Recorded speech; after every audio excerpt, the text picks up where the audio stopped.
پھر کہتے ہیں ہمارے جوان بھی تو شہید ہو رہے ہیں۔ او بابا تیرے جوانوں نے پیٹی اسی لیے باندھی ہے، تنخواہ اسی کے لے رہے ہیں کہ اس نے ملک کی سلامتی کے لیے لڑنا ہے۔ تم اپنے خون کا میرے اوپر کیا احسان لاتے ہو؟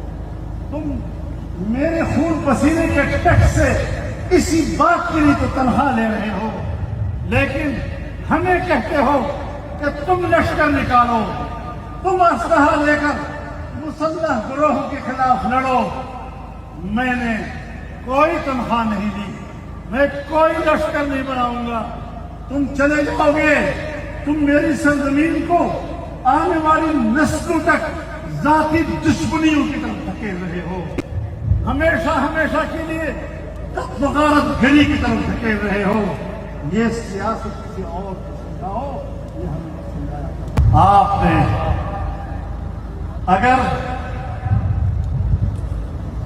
سیاست کرنی ہے